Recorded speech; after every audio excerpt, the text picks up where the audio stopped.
Hello दोस्तों, welcome back to my channel. कहानी आगे बढ़ाते हैं। गुसुमी लेनजान डिसिपल्स को मेडिटेशन सिखा रहा था। क्लास खत्म होने के बाद जब लेनजान जिंगशी की तरफ वापस जाता है तो उसे लेन सुजेई मिलता है। सुजेई लेनजान से वो करता है और कहता है, हैंगॉन जून, मुझे आपसे कुछ पूछना है। तब लेनजान उसे नोट करता है। सुजेई बोलता है, क्या ये सच है कि मास्टर भी? तभी चिंगई दौड़ता हुआ उन दोनों के पास आता है और लेंजा से कहता है कि तुझे हम बाद में बात करेंगे। ये कहकर वह वहां से चला जाता है। उसके बाद जिंगई सुजय से पूछता है, क्या तुम्हें पता चला हैमांचुन सेक्लूजन में क्यों जा रहे हैं? तो सुजय जाते हुए लेंजान को देखते हुए नहीं में से हिलाता है। लेनजान जिंगशी में जाकर एक तितली संदेश तैयार करता है और युनमेंग में विंग को भेजता है। युनमेंग में विंग जियांग चेन के साथ नाइट हंट पे गया होता है, जहां उसे एक जूनियर डिसिपल को बचाते हुए चोट लग जाती है। जब वह वापस आ रहे थे तो उसे वह संदेश प्राप्त होता है जो लेनजान ने उसे भेजा है, जिसमें लिखा होता है कि विंग, क्या हम मिल सकते हैं? तब उसे पढ़कर विंग उदास हो जाता है। उसे देखकर जियांग चेन बोलता है, क्या ये उसका पत्र है? तब विंग कुछ नहीं बोलता और चुपचाप आगे निकल जाता है। लू शिंग भी ये सब देख रहा होता है। जब वे सब लोटस को वापस पहुंचते हैं तो विंग सीधे अपने रूम में चला जाता है। इधर जियांग चेन मीटिंग हॉल में जाता है, जहां जियांग फेंगमिया, मैडम यू और यानली बैठी होती है। जियांग चेन को देखकर मैडम यू पूछती है कि नाइट हंट कैसा रहा। तब जियांग चेन बीइंग की चोटिल होने और नाइट हंट की पूरी बात उन्हें बताता है। चेन की बात सुनकर यानली तुरंत वहां से उठकर बीइंग के रूम में जाने लगती है। तब मैडम यू कहती है, यानली, तुम कहाँ जा रही हो? तब जियांग फेंगमिया मैडम यू को कहते हैं, जाने दो उसे। तब मैडम यू गुस्से से उनकी तरफ देखती है और कहती है, वो इतना लापरवाह है कि छोटे से नाइट हंट में खुद को चोटिल कर लिया और अब ये दासियों की तरह उसकी सेवा करने जा रही है। तब चैंग चिढ़ते हुए कहता है कि वह किसी को बचाते हुए घायल हुआ है। तब फेंगमिया जियांग चैंग और जियांग याली को इशारा करते हुए जाने को कहते हैं। दोनों बो करके वहां से निकल जाते हैं।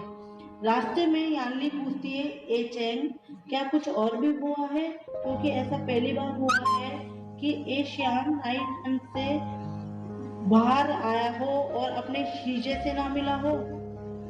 तब जियांग चैन कहता है, जी, उसे लेनजान का पत्र मिला, जिसे पढ़कर वह उदास हो गया और तब से कुछ भी नहीं बोल रहा। यानली नोट करती है और जियांग चैन से कहती है, मैं जाकर एशियान को देखती हूँ। इधर लेंझा अपने पत्र के उत्तर की प्रतीक्षा कर रहा होता है। तब सिचेन लेंझान के पास आते हैं और कहते हैं कि क्या हुआ वांग जी, तुम इतने परेशान क्यों हो? क्या मास्टर बी ने अभी तक कोई उत्तर नहीं दिया है? तब लेंझा मना करता है, लेकिन लेंझा के फेस से बिल्कुल भी पता नहीं चलता कि वह परेशान है। लेकिन लेन सिचेन तो अपने बेबी ब्रदर को बहुत अच्छे से जानते हैं, तो उसकी परेशानी और उदासी दोनों समझ जाते हैं और कहते हैं, वांग जी, चिंता मत करो, मास्टर भी जरूर तुमसे बात करेंगे। वे एक जिम्मेदार इंसान है, अपने फैसलों के नतीजों को अच्छी तरह समझते हैं। लेंजा सिर्फ नोट करता है। दोनों के बीच एक खामोशी छा जाती है।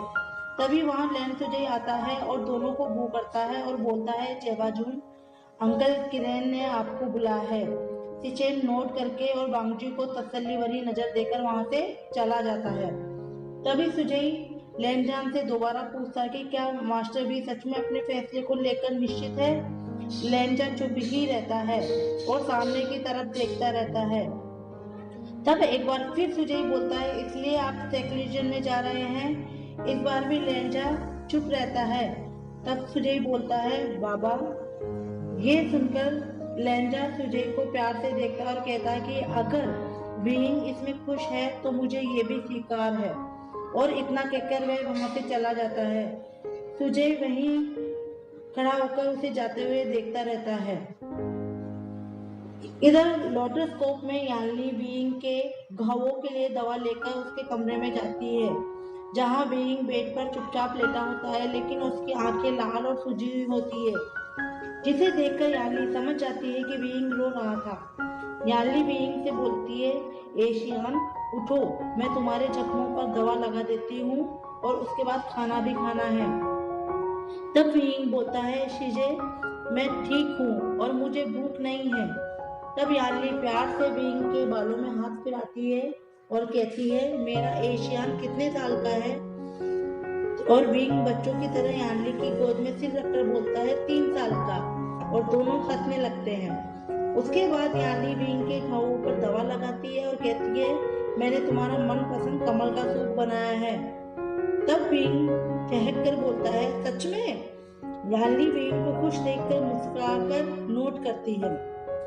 यानली थोड़ी देर बाद सूप लेकर आती है, एशियन को अपने हाथों से खिलाने लगती है और बीइंग भी मासूम छोटे बच्चों की तरह सूप पीने लगता है। सूप खत्म होने के बाद यानली पूछती है कि मिस्टर लैन ने क्या संदेश भेजा। ये सुनकर बीइंग फिर उदास हो जाता है। तब यानली उसे प्यार से समझाती है और कहती है, एशियन। तब बीइंग कहता है, वो मुझसे मिलना चाहता है, लेकिन शीजे अगर मैं उससे मिला तो मैं कमजोर पड़ जाऊंगा, इसलिए मैंने उसे कोई जवाब नहीं भेजा। तब यानली बहुत प्यार से कहती है, एशियन तुमने अकेले ये फैसला लिया है, तो क्या वो एक बार तुमसे मिलने का भी हक नहीं रखता? और मैं जानती हूँ मेरा एशियन बहुत बहादुर और समझदार है, वो कमजोर नहीं है, उसे अपनी जिम्मेदारियों का एहसास है और वो तो हमेशा खुद से पहले औरों की सोचता है। तो फिर मिस्टर लैन के लिए क्यों नहीं? तब इनकी आंखों से आंसू आने लगते हैं और वो बोलता है कि अगर लैनजान ने मुझे फैसले को लेकर सवाल पूछे या फैसले को बदलने के लिए कहा तो मैं उसे क्या जवाब दूंगा, मैं उसका सामना कैसे करूंगा? तब यानली बोलती है, एशियन मिस्टर लैन को मुझसे ज़्यादा तुम अच्छी तरह जानते हो, वो तुम्हारे किसी भी फैसले पर कभी भी कोई सवाल नहीं करेंगे और ना ही तुम्हें किसी बात के लिए मजबूर करेंगे। तब विंग रोते हुए कहता है, यही तो कारण है कि शीजे में लैनजान के सामने कमजोर पड़ जाऊंगा, क्योंकि वो बिना किसी स्वार्थ सवाल के मेरे साथ है। और ऐसा कहकर वह जोर जोर से रोने लगता है। यानली भी उसे गले लगा लेती है और अपने एशियन को ऐसे देखकर उसकी आंखों में भी आंसू आ जाते हैं। तो दोस्तों आप बताइए, क्या विंग लैनजान से मिलेगा? उसे मिलना चाहिए या नहीं? प्लीज कमेंट करके जरूर बताइए। अगर कहानी पसंद आ रही हो और हमारे बीइंग और लैनजान की ये लव स्टोरी आप और आगे सुनना चाहते हैं तो please subscribe my channel, like and share. Okay bye, love being and लैनजान।